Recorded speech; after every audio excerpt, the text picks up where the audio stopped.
Sir good morning. सुबह की तस्वीर तो बिल्कुल भी अच्छी नहीं लग रही है सर। थोड़ी सी निचले स्तरों से रिकवरी दिखी है, लेकिन एक तो चिंता के साथ ही आप कह सकते हैं फ्राइडे की शुरुआत हुई। सर ट्रेडर्स निवेशकों के लिए क्या सलाह होगी? Good morning Neha. देखिए, सलाह तो वही है, उसमें कोई बदलाव है नहीं। देखिए, ट्रेडर्स के लिए लगातार हम यही कह रहे हैं कि ओवरनाइट पोजीशन भी कम रखें और दिन के दौरान की पोजीशन भी कम रखें। इन्वेस्टर्स को वही है कि बड़ी गिरावट का फायदा उठाकर टुकड़ों में निवेश करें। शायद एक दिन आज का वैसा हो सकता है, शुरुआती संकेत वैसे हैं। तो 2 से 3% की गिरावट अगर निफ्टी में आती है तो आपको थोड़ा पैसा 20%, 15 से 20% और आज डालना चाहिए। एग्रेसिव इन्वेस्टर है तो 25% तक डाल सकते हैं। तो ये एक तरीका है जो आप ले सकते हैं। अदरवाइज ट्रेडर्स के लिए तो अगर आप इतना नीचे खुलेगा तो न खरीदने लायक है न शॉर्ट करने लायक है। और एक और चीज जो ध्यान में रखने वाली बात है, खबरें चूंकि इस बात को लेकर डर आ रहा है कि कहीं ऐसा ना हो कि ये जो युद्ध है वो अब न्यूक्लियर वॉर की तरफ बढ़ जाए और वो ज्यादा खतरनाक हो सकता है। और जाहिर सी बात है कि एक के बाद एक पुतिन जिस तरह से हमले तेज कर रहे हैं, उसको देखते हुए कहीं कहीं कभी न कभी तो आपको नेटो और अमेरिका की तरफ से कुछ न कुछ रिएक्शन आता हुआ दिखेगा।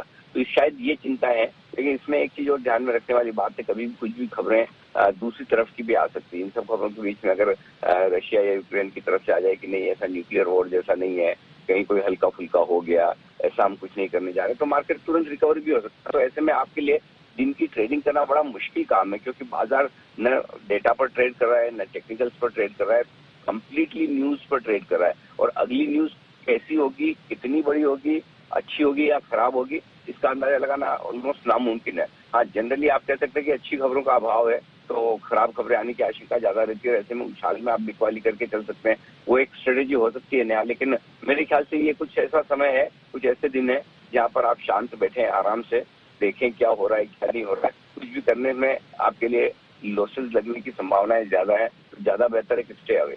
जी ओके सर। आपने ये तो बता दिया कि स्टे अवे, लेकिन जरा बता दीजिए सर कि निफ्टी बैंक निफ्टी कौन से लेवल्स हैं जिन्हें हम वॉच करके चल सकते हैं? देखिए, जो लेवल मैं सोच रहा था बेहद उसके करीब खुलने की तैयारी में है। आखिरी उम्मीद जो है वो 16,200 16,250 के आसपास की है। ये आज के लिए सपोर्ट रेंज का काम करेगा। फर्ज करें इसके नीचे खुले, वैसे मुझे लगता नहीं इसके नीचे खुलना चाहिए, लेकिन खुले तो 16,000 के आसपास हल्का फुल्का सपोर्ट, और उसके बाद सीधा आप 15,600 15,750 की रेंज में पहुंच जाते हैं। तो बड़ी रिस्क खुलती है 16,200 के नीचे की बाजार के लिए। लेकिन आज के लिए अभी मैं 16,200 16,250 देख रहा हूँ। ऊपर में 16,600 16,650 एक हल्की फुल्की रुकावट की जगह है। देखते वहां तक पहुंचकर फिर क्या कुछ होता है। ये दो निफ्टी के लेवल जो है आपको ध्यान में रखना चाहिए। बैंक निफ्टी में मेरे पास जो लेवल है 33,900 34,000 का है। इसके नीचे का लेवल मैंने निकाला नहीं, मुझे लगा नहीं कि इसके नीचे के लेवल की जरूरत पड़ेगी। तो उम्मीद करते हैं कि 1,000 पॉइंट नीचे का जो मेरे पास लेवल है वो काफी होगा। लगभग 2.5-3% हो जाता है बैंक निफ्टी के लिए, वहां पर आप होल्ड करने की कोशिश कर सकते हैं। और ऊपरी स्तरों पर अगर आप बैंक निफ्टी पर रिकवर होकर वापस ऊपर आते हैं तो 35,225 35,375 वो रेंज होगी जहां पर बैंक निफ्टी रुकने की कोशिश कर सकता है। सो बेसिकली आज आपको ध्यान में ये रखना है कि क्या निफ्टी 16,200 को ब्रेक करके नीचे ट्रेड करना शुरू करता है। देखिए, बैंक निफ्टी तो ऑलरेडी अपने लोअर लेवल पर आ गया है। बैंक निफ्टी तो ब्रेकडाउन के संकेत दे रहा है, आज फिर से देगा ही। और जो फोकस है वो क्लियर है कि युद्ध वाली सिचुएशन में banks, auto, rate sensitive stocks ये कमजोर रहेंगे ही। और जो खरीदारी होनी है वो ऑयल एंड गैस से जुड़े हुए स्टॉक्स हैं या फिर आपके मेटल्स हैं, इनमें खरीदारी होनी है। बाकी कहीं भी खरीदारी होनी नहीं है। तो इस लिहाज से अपनी पोजिशनिंग रखें। अगर आपको लॉन्ग ही करना है तो आप ये ध्यान में रखें कि लॉन्ग करने में आपके लिए स्टॉक्स वो होने चाहिए जो इस वक्त जिनको फायदा हो।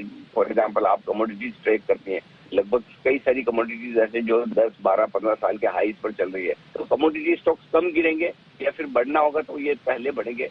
ये चीज ध्यान में रखनी चाहिए। बैंक्स अभी भी सबसे ज्यादा खतरनाक है, वहां पर सावधानी रखने की जरूरत है। Thank you sir hand holding के लिए। तो साफ तौर पर एक क्लियर गोल्डन एडवाइस इस तरह के तनावपूर्ण माहौल में अनिल जी की तरफ से यही निकल कर आई है। स्टॉक स्पेसिफिक एक्शन पर फोकस करें, जहां पर स्ट्रेंथ है जिन इंडाइसेस में उन्हें देखकर चले। कमोडिटी स्पेस में ज्यादा एक्शन है, स्ट्रेंथ है, उससे जुड़े जितने स्टॉक्स हैं और जितने इंडाइसेस हैं उन पर फोकस करके चले, और जितनी अपनी पोजीशन हल्की रखें, दूर रहें, उतना आपके लिए बेहतर साबित होगा। चलिए, अनिल सर ने तो हमें मार्केट के लिए आज एडवाइस दे दी, लेकिन रूस यूक्रेन के बीच में जो ये तनाव है 9वें दिन बढ़ चला है और दूसरे दौर की बातचीत में भी कोई हल निकलता हुआ नहीं दिख रहा है।